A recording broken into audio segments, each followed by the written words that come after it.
Hello, this is Craig Mertens, Director of Product Education for Inktavo, the parent company of Inksoft, Printavo, GraphicsFlow, and now SideTracker. With us today, we have Ross Hunter from ROQ USA, who's the president and partner in ROQ USA, and we're going to get to the state of the union in the screen printing industry. So welcome to the webcast today, Ross. Thanks for having me, Craig. Happy to be here. Excellent. Hey, so I'm going to hit you with the softball question up front is, how did you get into screen printing and how did you get involved in ROQ USA? Awesome, man. Thanks. So screen printing for me dates back over 20 years ago. I actually got started. I was running a high-end streetwear retail location, and we did screen printing in the back. And this was actually towards the end of high school, and we were printing merch for eBay, eBay sales. So back when that was popular.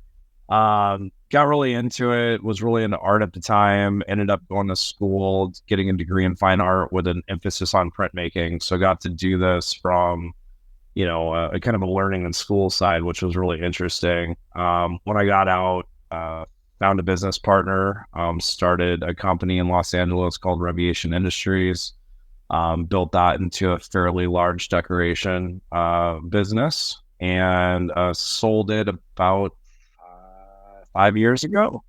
I did a semi-retirement thing for a few months to sort of see what my next step was going to be in life.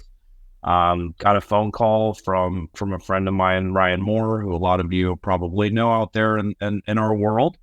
I was actually his largest customer in 2007. So we went way back. When I was building my business and connected on doing classes, and I did a lot of education at the trade shows with them and stuff like that. When he found out that I was not doing anything, he said, "Hey man, we've got a lot going on here. Want to see if you want to come be a part of something."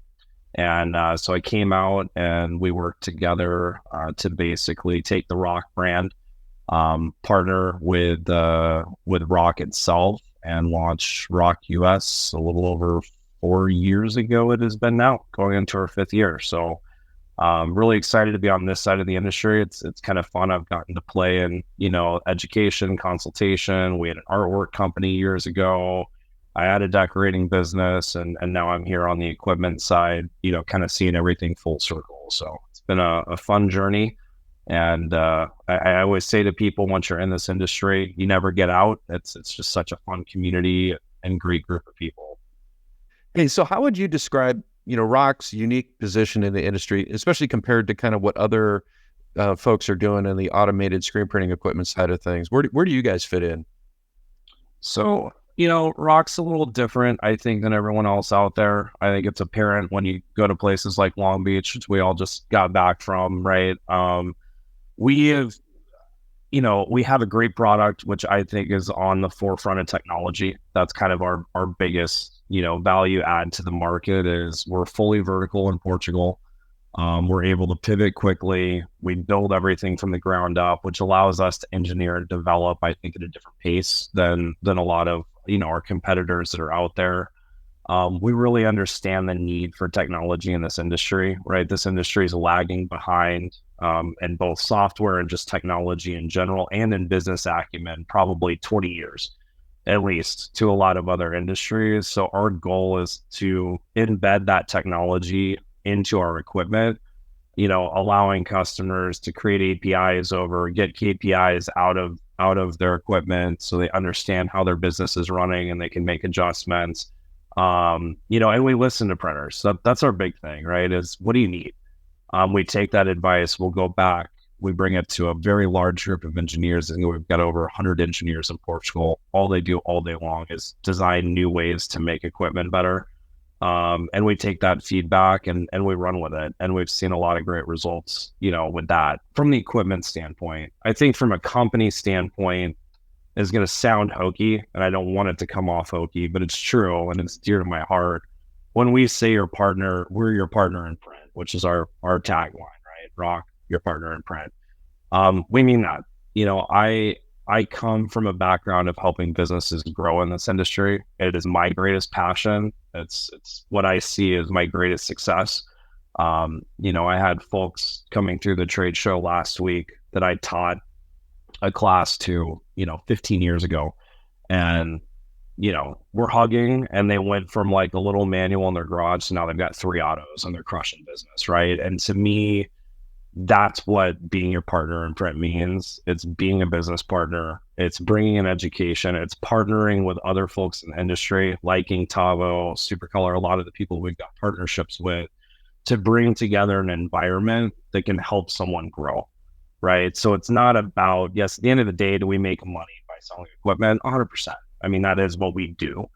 But I want to bring value to the industry that I think has been something that's kind of been avoided for years. I think some folks have done a decent job at it, but we're just at the beginning, right? So we want to bring business education. We want to bring process education. We want to stand behind our products. We want to go out and visit people and help them with their businesses and help them grow. And I think that that's really created the family that people see today. So when you go into our booth and you feel the way that you feel, even if you're not part of the ROQ family, it's a vibe, it's a feeling, and it's infectious. And our team promotes it, our customers promote it, who we call partners. So let me rephrase, because I'll get flack from my team. They are our partners, right?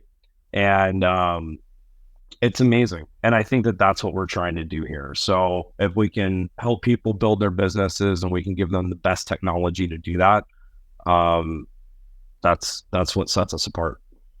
Well, I can provide a personal testimony because we share so many clients between Inktovo and ROQ, and the culture that you built in your company, not only with your staff, but also the interconnectivity you have with your partners and our shared partners. It really is something unique and special to the industry. And I remember being at the show and commenting to one of my coworkers. She said, "Is everybody at ROQ this cool?" And I'm like, "Everybody at ROQ is this cool." And if you weren't that cool, you probably wouldn't be at ROQ. And it's just a pleasure to camp out and hang out in the atrium with you guys every year. And it's just a lot of fun, a lot of energy. And you're right, our industry is technologically stunted. So we are coming kicking and screaming into the modern era of technology, not only in terms of information technology, but equipment technology. And with that being said, what are some of the new developments that you're seeing in screen printing, and where is this technology going? I mean, screen printing for me, if we're just talking screen printing, right, and not decoration as a whole, but just in screen printing, I think it's a lack of information. And that's where we're going right now. So you're coming from an industry that's built on time. Time is money. And, we talk about it, our presses spin at, 1,500 shirts an hour, and, setup times are great, and all of this other stuff, right? Every vendor's out there saying that, right? That's what we're all competing with each other against. But here's what's interesting. Our printers, our partners, don't have access to that information. So it's impossible for them to know in their business. Currently, I mean, it's possible. You got to write it all down. No one does that, or a very, very small fraction of people in this industry do that, right? To truly understand their key performance indicators. The biggest thing that we're bringing out right now is the ability to connect their software systems with our actual machinery, and they can start to pull that data.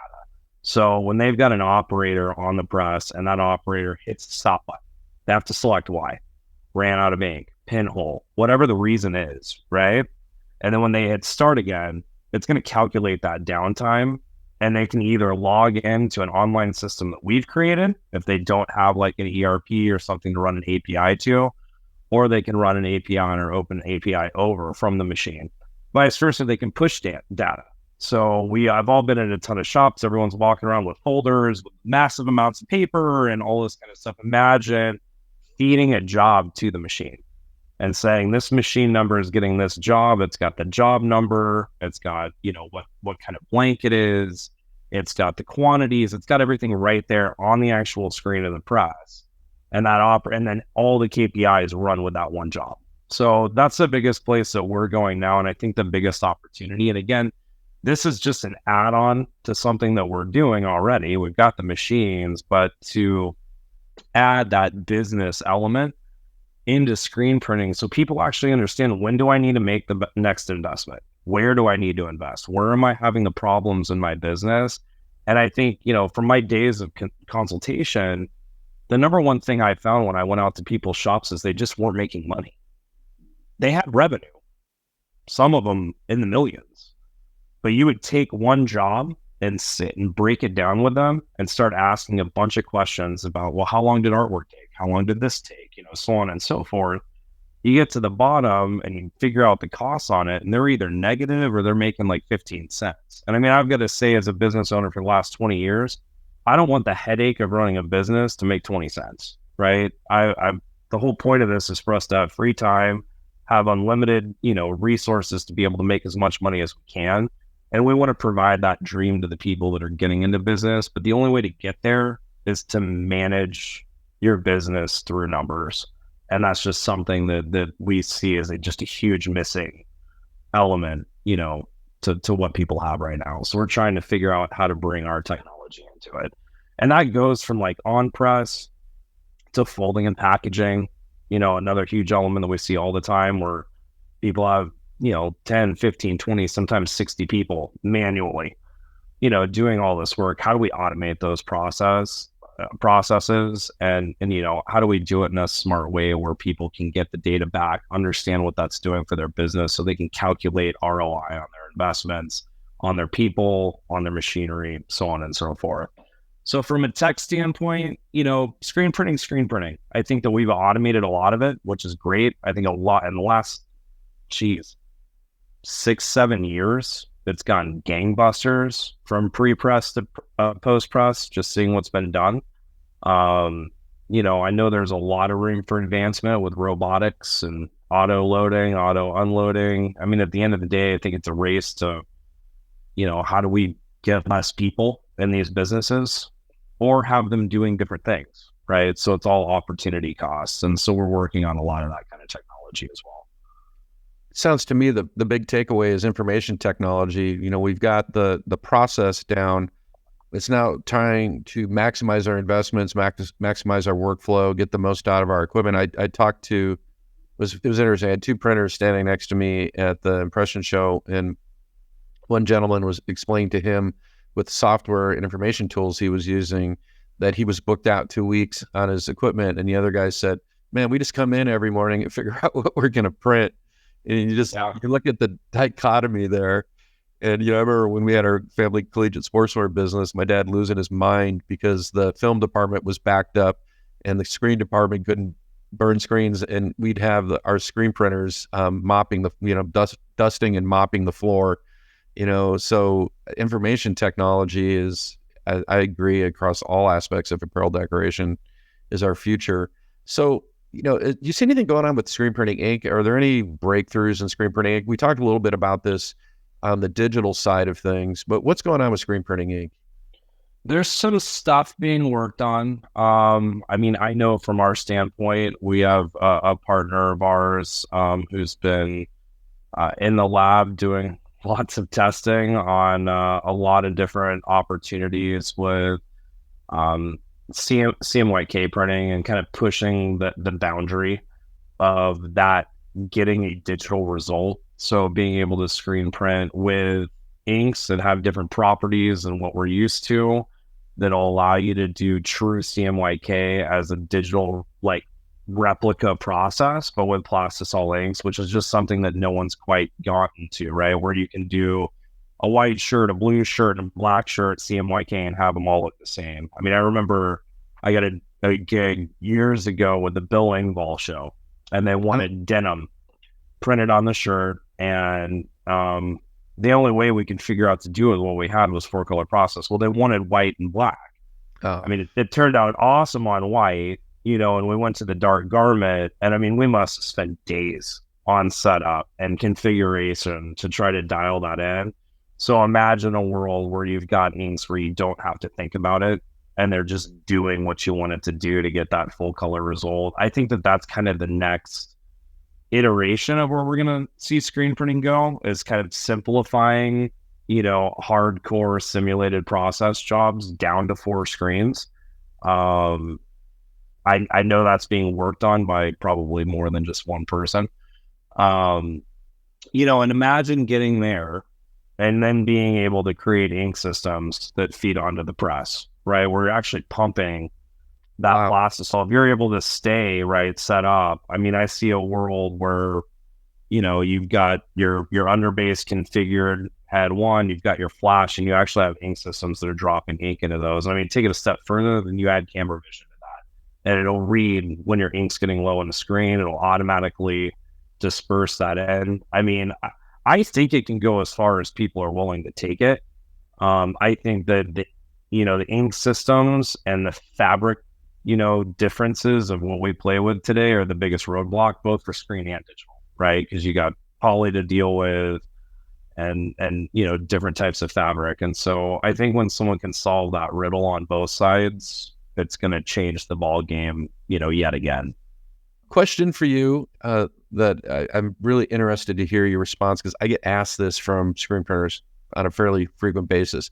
Hey, I've got manual, I'm cruising along. I get big orders. I've been having to outsource this to my local contract printer, or somebody has overflow. They're poaching my customers. Now I've got to buy an automatic. And when does it start to make sense to, migrate to an automatic? And can you do it in baby steps? Do you really have to buy the Whopper printers, or a way to ease into it? And the other side of that, what should I be budgeting for if I'm going to end up with an automatic?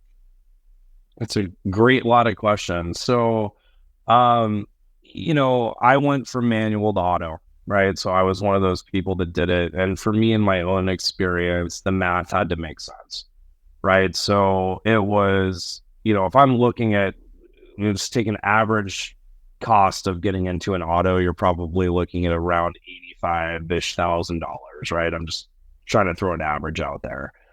And with that, I was one of those that wasn't afraid of the 85 grand. I wanted to understand what that monthly payment would be. And so I brought it back down. I figured out what the monthly payment was, call it $1,500 a month, right? On a 6-year term. And then I looked at my workload, and I looked at what was coming in. I looked at our job size. I look at, our bottom line at that point. And it was, can I afford this operating expense, to allow me the free time to get more work? And for me, and for a lot of you listening out there, you are the technician, the manager, and the entrepreneur all in one. If you haven't heard that before, go buy the E-Myth Revisited, best business book I've ever read in my life, and you'll understand exactly what I'm talking about here. It'll help you get out of this world, right? But if you're working there, you're losing opportunity costs, right? That's opportunity to sell. It's opportunity to grow your business because you're in the back printing. So if you find yourself in that situation where you can't do everything anymore, it's time to either hire or it's time to automate, right? I went with the hiring route. So I hired when I got there first. And that's when I brought in my first printer, and we had manual. And about 6 months went by, and I was still feeding him 500 piece, 1,000 piece orders. And this is literally what made me go auto. He came to me one day and he said, if you don't buy an automatic, I quit, because I can't do this anymore. It was just too backbreaking, right? And I mean, a week later, we had put in an order, and there we go, right? So I think the numbers have to make sense. Don't rush out and just do it on a whim. You need to make sure you've got the money there to make that payment and still make money after the fact. Your business will tell you when you're ready. I mean, a lot of people want to go by a rule of thumb of your average orders are 200 pieces or more, and you're doing, 4 or 5 of those a day. It's time to automate. But to me, it's your business will tell you when you're ready.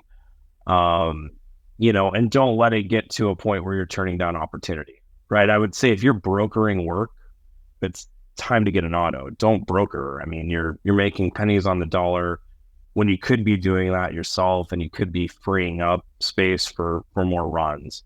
What's interesting about getting your first one, and what I tell a lot of smaller shops is, most people are breaking their neck, 6, 7, 8 hours a day manually, right? Imagine a world where you could go sell Monday, Tuesday, Wednesday, Thursday, and come in Friday and do the same amount of printing that you would have done Monday through Thursday all in one day on an auto. That's where it's life-changing. And so another piece of this is figure out how you're going to use the machine. You've got to change the way your operation works. You're used to running a certain way on a manual. The second you get an auto, everything changes.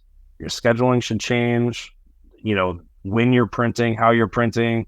When we did it, we actually went to day shift, was all front of the house. We'd get artwork prepped, screens prepped, UPS would show up, all that kind of stuff. And we didn't do printing until a night shift.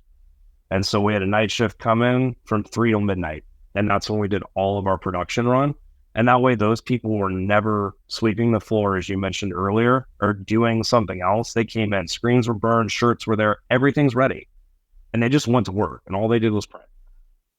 So there's a lot of things. You got to be flexible with your business as you get into that world and understand that things are going to change. In terms of stepping into it, you'll hear two sides to this coin, right? Make sure you've got enough colors on your auto to accommodate who you're printing for currently and who you want to print for. So if you're someone that's been doing mostly, high schools and sports teams and stuff, but you're looking at getting into, I don't even know what industry, but a specific industry that's going to be high color count, don't shoot yourself in the foot and buy a 6 color when 2 months later you're going to need a 10 color, because there's nothing you can do about it at that point other than broker work again. So you can step in at many different levels. You can step in used, and then go to new. That's always a way to do it. You can step in small, and then once you outgrow that, you keep it. You do small work here, and then you buy a larger press here. Again, I think it's all just so business model specific that it's hard to say. But I will say, always buy 2 more colors than you think you're going to need, because the second you get it, Right. the first job, notoriously, you'll buy a 10 color. The first person that comes and orders something from you after you have your auto is a 12 color design. You can shoot yourself in the foot. So I'd say every manufacturer of autos will tell you the same thing. Buy two more colors than what you think you need. Yeah, I'm glad you mentioned financing, because, we always looked at it when we were investing in equipment that, if it's cash flowing, and we're making money with the piece of equipment, I don't have to think about that long-term ROI. It's just cash flowing. My payment's $1,500 a month, but we're running $50,000 worth of revenue with that piece of equipment. It seems like No brainer.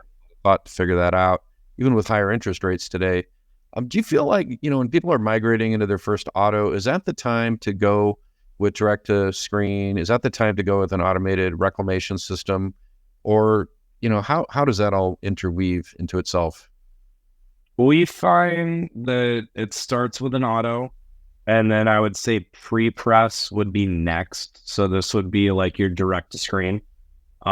We all know the biggest time suck in our industry is setup. It's registering screens, right? So if you can kill that process with automation completely, you would do that through adding pre-press next with, either a laser to screen or a direct to screen system, because that gets rid of all of the darkroom activity, right? You're punching a button. The way that the technology works is those systems, like a direct to laser, for example, has a bracket for the ROQ press. It's built in there that fits with our pre-registration board, right? So we once had Danny Gruninger did this, but he burned, it was something like 176 screen, or it was 176 different jobs. It was 176 something. It was mind blowing though, and he never touched a micro registration. Wow. And again, he did that with direct to screen in conjunction with a pre-reg palette. So I'd say that press first, direct to screen next, and then you've got to evaluate your business. But I think when you're looking at DTF, you've got to look at what's your business model, who's your client for that. Because your DTF customer may be different than your screen printing customer, right? Let's say you're printing for high school. You've been doing that high school for a long time. You've been screen printing for them. Are they going to want DTF? I don't know, right? But if you have a demand for it, that's going to dictate purchasing it. Developing the business model post buying the equipment, yes. And what I tell people is have the business model first and then bring in the tools that you need to accomplish it. Don't just go out and buy a new shiny toy. I mean, there's been people that have wanted autos that I've told no to. Right. No, you're not ready. Go buy a manual, dip your feet in, dip your toes in. There's a lot of process here that you haven't figured out yet. Go figure that out first. See if this is right for you. And if you start slaying it, I'm here. I will hook you up. But I don't want to be a part of someone failing because they're just, coming out and they're buying technology to buy technology. And when it goes to post-press stuff, so reclaim, once you hit reclaiming 50 to 100 screens a day, yeah, it's time. Because you're making someone's life miserable and they're inhaling horrible chemicals. And, you can cut that person's time by 10x so they can actually help you with another job. You can do the 100 screens in an hour, be done with it, and then they can be in the dark room setting up something. So again, it's just opportunity costs there. And again, your business model should dictate all this stuff. How do you feel about like testimonials or talking to somebody else that, has the equipment? How would you recommend somebody go about doing that? So it is the core to the fabric of how we function. So if any of you listening, maybe some of you have ever gone through a sales process with us, right? You're interested in a piece of equipment, whether it's screen printing, digital, DTS, whatever it is, right? Our model actually, again, we're a partner. So we send people to other shops that are unbiased. I mean, maybe they're biased because they're running our equipment, but maybe they ran another piece of equipment in the past, right? I can't stress it enough. You cannot make a good buying decision until you've talked to someone that's using what you're looking for. For us, we've got, thousands of partner shops all over the country. We can find a place close to you. Again, because it's a family, I don't think I have a single person with us that has a closed door. I mean, literally. And we make a phone call for you. You go out, go see them, go talk to them. We won't even show up. We don't want to be there. I don't want to be a part of that conversation. I don't want our team to be a part of that conversation because I want it to be unfiltered. And we're not perfect, and I mean, one of our biggest customers is a good friend of mine at Liquid will tell you there were bumps in the road, but hey, these people are good people and they got behind it and they fixed it and now we're great and I make a lot more money because, I made this decision. But he's going to give it to you straight. And I think that's the key is you've got to go to people who are going to give it to you straight. You can ask the questions you want to ask. You can see it in a real production environment off the trade show floor. And, let the vendor, whoever it is, that should be the proof in the pudding, right? So either you taking that visit backs up everything you were told, or you taking that visit doesn't and you learn something and you make a better decision because of it. So I'm a huge proponent of that. I think everyone should do it. If you work with us, I hope that you have done it or are going to do it. It's important. And it was something I did. Right. When I looked, I vetted, 3 companies. I went out, I went to shops that had them. I asked questions. I saw them. And I think we're more in that world now. Right. CarMax definitely has kind of changed the way people buy. Amazon has changed the way people buy. And I think we're being a little bit more thoughtful now. I actually noticed that at the Shear show. It turned back kind of the OG days where trade shows were educational and they were branding. And people came, but, they weren't being shoved product down their throat. I saw more of that this year. And that's how we always try to be in our space, too. It's you're here to learn, test drive. We actually did that with this year. We had test drives available. So just went emails out to everyone and schedule a test drive on a specific piece of equipment. So they had a time to come into the booth and use it. Here. Stand here, load shirts, press buttons. And we typically have customers running our presses. So again, at a show, here's a customer running our press. They have a press. You want to test this thing out, sit and have a good conversation and, see where it goes. You mentioned that kind of first person experience of somebody that's been in the trenches with a piece of equipment. And I guarantee you're not going to have to repeat all the same mistakes that they did when they first got started. If you can mentor up with somebody or find a like-minded person within, what doesn't necessarily have to be within your community, but within the industry that you can partner up a little bit with. And if you have a vendor that can do that with you, that's even better. It's very sound advice. So interesting technological development that we're starting to see. I saw this on the show floor. was hybrid digital presses, where it's more of a screen printing workflow, but the actual imprint is being handled with a digital printer. So where do you see that fitting into the marketplace? And, also what's the investment level of a piece of equipment that can do that? Absolutely. So, to me, hybrid digital technology really is technology for the screen printer, right? So I don't think of hybrid digital printing as digital printing in the same sense that we look at full digital with the ROQ Now or a Cornette machine or a Polaris, right? That's full digital. There's no screens. You're scanning barcodes and you're going. Same with DTF, right? Hybrid printing, there's still a screen element, right? So you're typically going to burn 2 to 4 screens, right? You're going to print an underbase. You're going to digitally print on top of that underbase, and then you're going to print a clear coat. Typically, there's 2 underbases. That's why I say 2 to 4 screens, right? So you may underbase twice. The benefits to this technology is for anyone doing high color, large production runs, right? So the clients that we have running them are ones that do a lot of, 12 to 18 color prints. And that may even be 60, 70, 80% of their business model, right? And again, I'm going to say business model because this is important to think about. And they want to eliminate setup time. And so it really just boils down to, imagine having 8 16 color jobs that you have to get out in a day.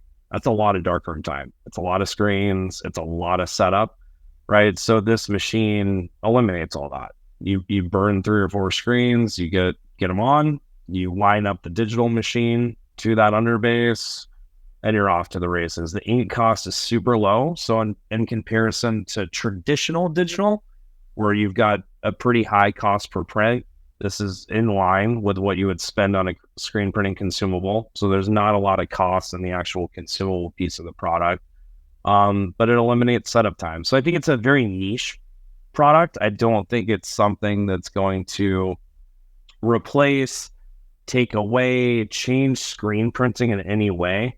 I think it enhances, a current process, and it allows you to eliminate setup times.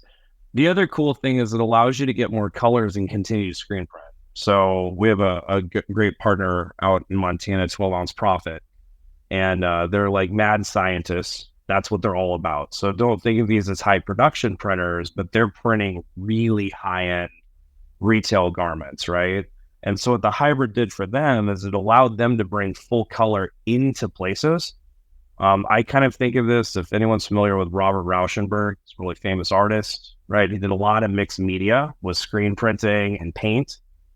I see 12-ounce Profit as very much like the Robert Rauschenberg of the apparel industry, right? So they're bringing in full digital, and then there's still screen printing on top of it. And they're adding fluorescence and glows and high densities, right? And you get this really, really high-end print that would be almost impossible to do with screens. So you'd have to have a 40 color press to pull off what they're trying to pull off for retail. So it's got a home in the high fashion side, right? Which obviously, during COVID, the time after has been a very profitable side. People sucking up Rolexes like there's no tomorrow.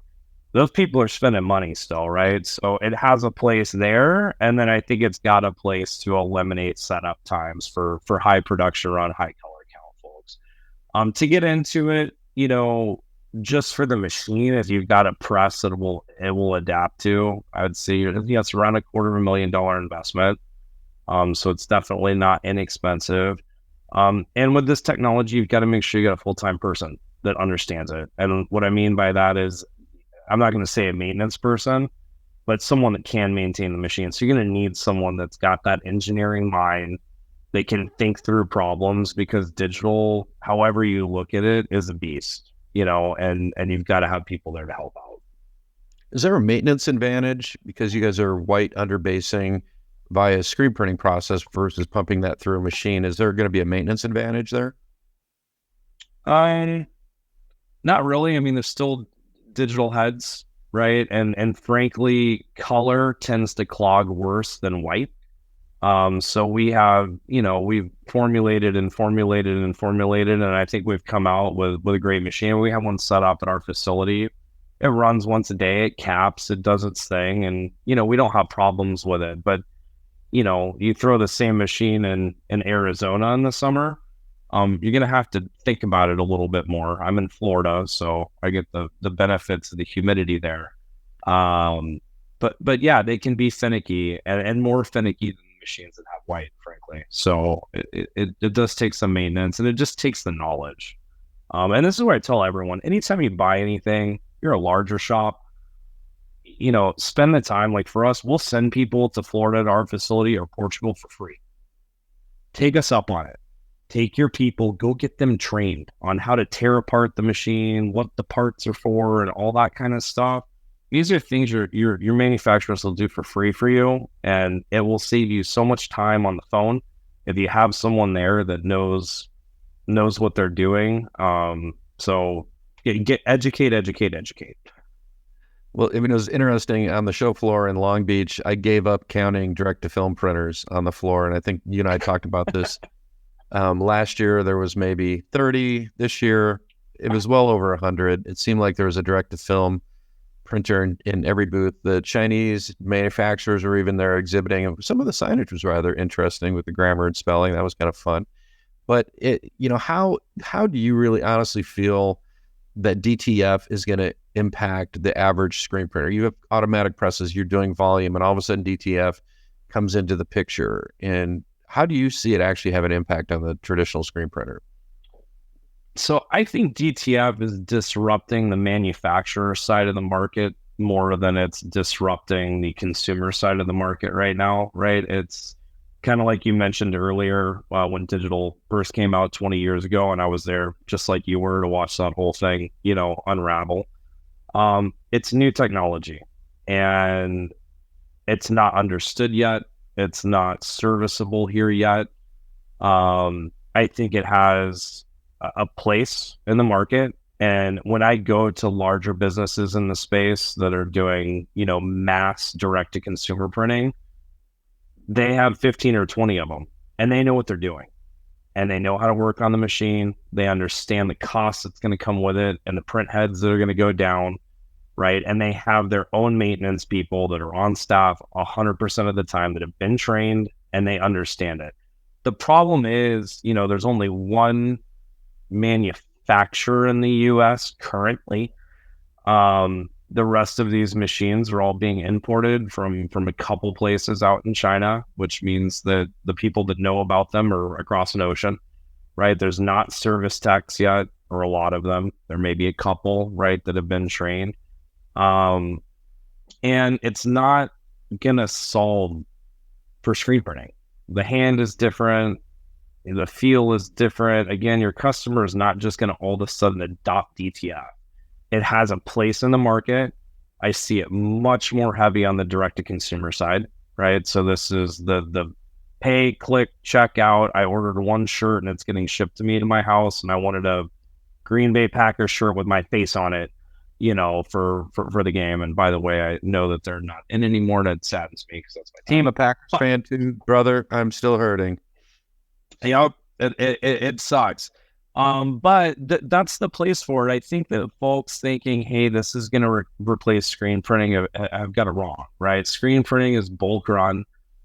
Does it maybe have a place in a screen shop, for short run order? I'm doing 12 shirts or something. Sure. I think it might, but again, is that customer going to buy that product? And are you going to be able to maintain the machine?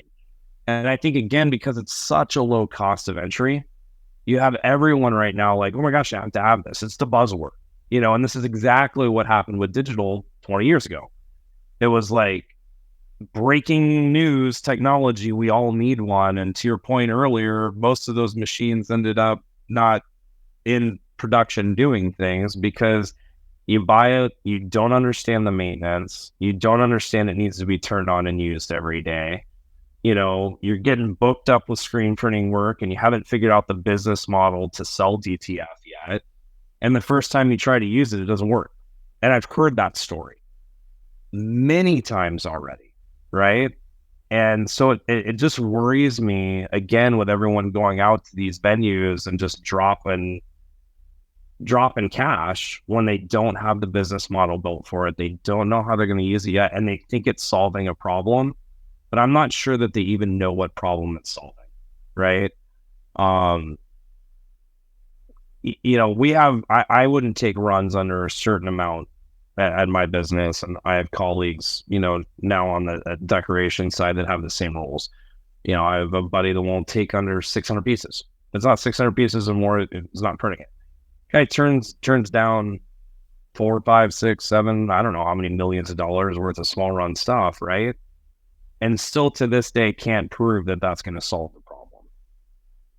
That says something to me. So when I look at someone like that that's running a large company, say, hey, I'm not sure, and he's not in the direct to consumer market, has no interest in being in it, right? He's a screen printer straight up. And so I think that our smaller shops that have 1 to 5 autos, they need to think that way. What problem am I solving? And am I making enough money to have to hire someone to deal with the machine, replace heads when it's down, deal with the cutting, deal with the heat pressing, all that kind of stuff? I think there's a place for it. And the biggest shops, they do it all. They have scrape, they have digital, and they have DTF. And operationally, based on the consumer, that's where it routes the order. And those are the people that have it dialed. They figured it out, and it's an operational thing from the order flow process, right? So they have programs set up where, as a consumer, if you're going to order 10 or less, you can pick this or this, right? But if you're going to pick poly, you get this only, and it goes the DTF route and won't go to digital, right? But they have all those systems set up on the front end so their customers are aware this is what I'm getting. And for them, it's brilliant. You can't do a run of 10 on poly with digital. No one wants to set up screens to print that, route it to DTF, done, right? But you got to set all that stuff up first. And I think that that's the thing. It drives right back to my original point, which is have the business model and understand what problem you're solving before you make an investment. I agree. And, I did the class with Romalia from Supercolor and Impressions on DTF, and he really talks a lot about building a capability and finding market niches for things where it's not really going to be suitable for screen printing, small production run, full color, nylon, backpacks, Cordura, a lot of these fabrics that just really aren't fun to screen print, or just the surface contours aren't conducive to that. And, I'm sitting here thinking the play here is to order in transfers. I know as a consumer, I'm the one that has the quality heat press in the company, and there's a couple of us, but it seems like I'm always the one that's doing our trade show shirts, which is fine. I'm thinking about, the summer of 1982, pressing 10,000 shirts in our garage with our Instapress for a dime a piece for our family business contract work. And here I am 40 years later, pressing 100 shirts in my garage for our trade show uniforms. But the fact that we can go and order these transfers so quickly, I ordered them on Wednesday, they showed up on Friday, I pressed them on Saturday. It was 100 presses. It took me, I was doing about 40 an hour, which was clipping along, but I didn't have to buy a printer to do that. I just had to order transfer. And what's the cost on that? And that's what's crazy. It's like, if you want to get into the transfer game, you have people that you can buy them from right now, multiples out there. Supercolor is great. Stahls does great stuff, right? So you have all these companies that'll do them. Why not test your business model? Because you probably have a heat press. I mean, I'd say most printers out there have a heat press, right? Test the business model and order those. What do those cost? You're gonna have to do a lot of those to get to the $40,000 investment you're gonna make into DTF, I guess is the point. So if you got to spend $2,500 getting transfers made to see if the business model will work, that's a lot better than bringing in a piece of hardware that needs maintenance and time and thought put into it. So that's a great point. Yeah, it's I think the big holdup in terms of workflow and production rates has always been the physical process of heat pressing. And I think sometimes people realize if you go out and invest in a $7,000 to $10,000 in like a Hotronix dual fusion with auto release compressor, that's an employee. you're not, you're breaking a sweat pressing 40 an hour on my GTF transfers in my garage, but that person that invested in that presses, they're pumping out 150 to 200 an hour. Now you throw in the new ROQ automatic, I don't know how many station, it's the Impress, basically a carousel press, and you're quoting 500-600 an hour with multiple people operating on it. Wow, I mean that seems like it's starting to level the playing field for production. Different type of print, different type of product, different market, but you can get some production rates. Tell us a little bit about this new press, why you built it, and why is it special? So, we built it. We have no interest in building a DTF machine. So I'm throwing that out there to everyone in the industry right now, right? We are not going to be bringing a DTF printer to the market anytime soon. Not in any sort of plan anywhere, but it's a complementary and adjacent market to what we do. And so what we tried to do with this machine is solve a problem. I've got a lot of folks out there that are ROQ partners that have 15 DTF machines. And, I walk through those facilities and I see 35 people standing at heat presses. And it's like, well, there's a problem here. That's a lot of labor, right? And so, we set out to create a piece of equipment built off of a tried and true platform of, our carousel press, along with the heat presses that we had been using on our ROQ Now digital machine. So it's like we basically were able to take two technologies we already had, pair them together on a footprint that's tiny, which is cool. So we put it on our fit base. So this is easy to get in a doorway and doesn't take up a huge footprint. I think it's about 10 feet or so in diameter, and, solve the problem of labor in the large scale DTF market or the large scale transfer market, right? So there are a lot of folks that, take advantage of what we just talked about and do all their transfers through, I'll use Supercolor as a great example, right? And they've partnered with us on the Impress. So, they'll buy bulk transfers from Supercolor and they're taking them back and they're on shuttle heat presses, right? Running back and forth. And they're doing thousands of those things a day. So the idea was, how do we solve that bottleneck? How do we create a pretty arduous, labor-intensive process and make it simple and make it easy to understand, which I think is the key, because a lot of these people were already decorators. They already screen printers, right? They know how to load and unload. They understand the technology behind a carousel press. So in terms of like learning how to use it, it's easy. Our presses already come with lasers on them for registration. So it's like we didn't have to change that. So for placement of your DTF print, boom. And the coolest thing we have, which we did not release at Long Beach, but everyone will see soon, we have a robotic loader now that will drop your transfer directly in line with your lasers and an auto unloader, which will take it off and remove it.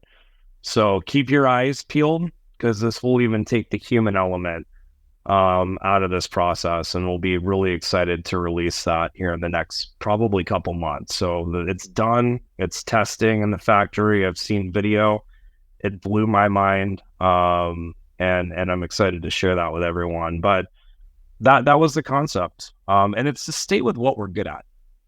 We're good at what we do. We've been doing it for 40 years, right? So why try and make a DTF machine? Could I make one? Would we be able to sell? Sure.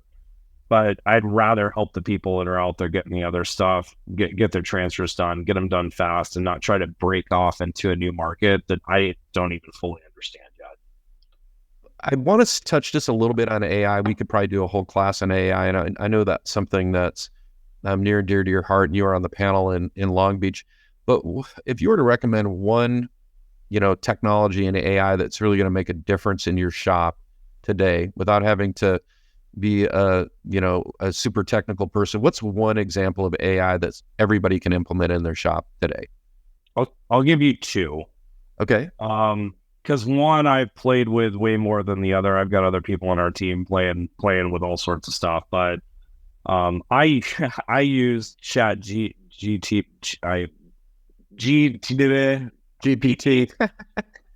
Yeah, to write job descriptions. It's Wow. killer. So like, a lot of people sit there and toil, and you can just tell the thing, a screen printing business, hiring a salesperson, you write in, a little sentence that you want. I mean, this thing put together just an absolutely killer job description.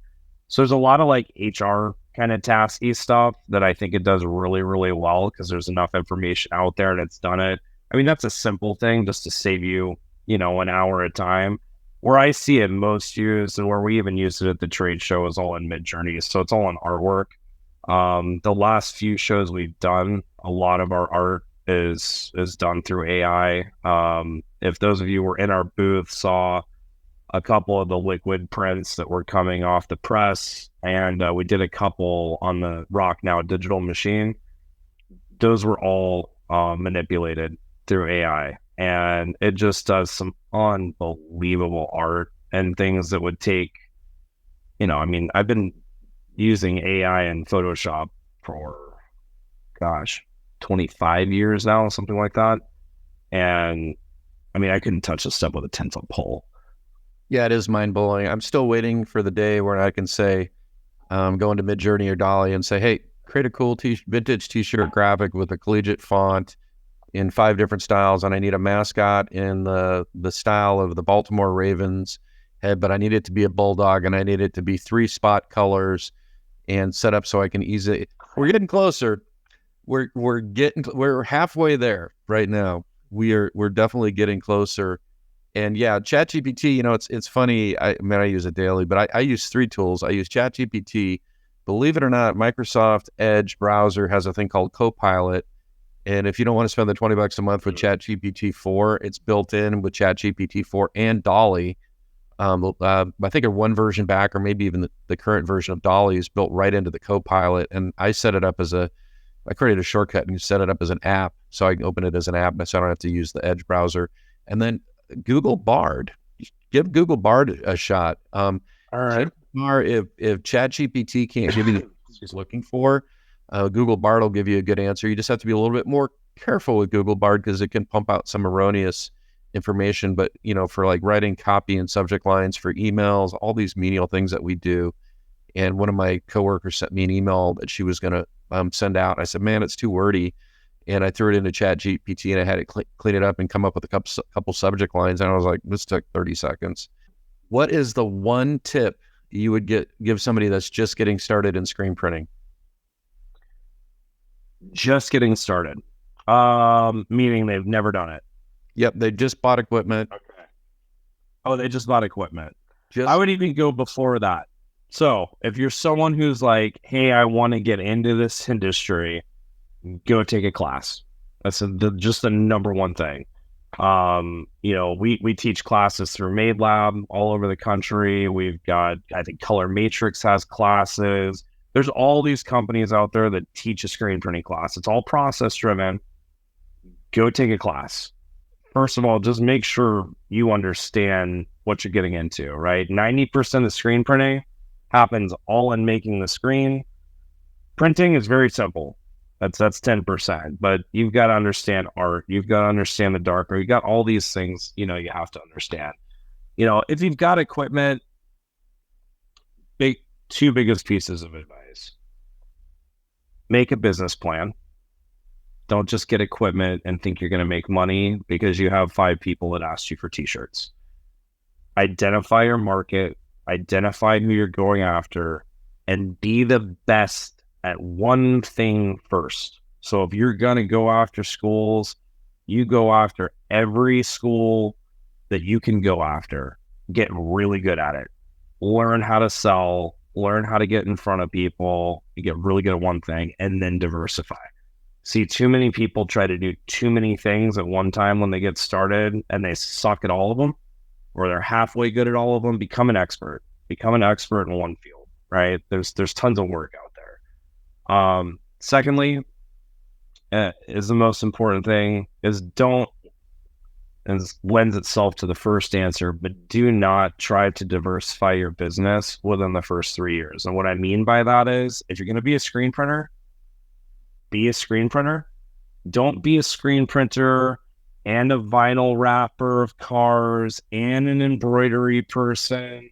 Just go be a really good screen printer and make relationships with people that do car wraps and people to print on pencils and people to do other stuff. I see too many people get overwhelmed right in the beginning because they want to be the best at everything or they want to offer everything that's out there. The most successful businesses out there, trust me, y'all, if you've ever been in them, they don't have embroidery. They have a huge, they sell millions of dollars in embroidery. Someone else doesn't work, Right. right? So focus. Learn about business. Always educate yourself. Read books. Try new things. Don't be afraid, and go get it. I mean, that would be all my advice. There are great training resources available through ROQ in terms of learning to print, and I would certainly recommend getting involved in that. Ross, thank you so much for coming on today. I really appreciate your enthusiasm for the industry, your passion, the community that you've created. And thanks for letting us into your inner sanctum for an hour and letting us pick your brain. So thank you again for coming on. We'll have to maybe do a class on AI in the future, maybe AI and graphics. That'd be a fun one to do. My parting thought to everyone, if you don't know who we are, check us out, ROQ.US. All of our handles are ROQ.US. Join the following. We got tons of information this year. We're going to be very heavily focused on business education. So look out for that. We've got lawyers writing blogs for us on how to set up your business entities. We've got accountants doing blogs on, keeping proper books. So we're really trying to throw a wealth of information out there to really help you, learn how to run the business that you already have. If there are, things that you need help on, always reach out, whether you're a client of ours or not. We're here to help you grow. I will personally help you grow. Our Hunter at ROQ.US. Feel free to email me. Otherwise, Craig, again, thanks for having us. Love our partnership with Inktovo. And for all you rockers out there, continue to rock on.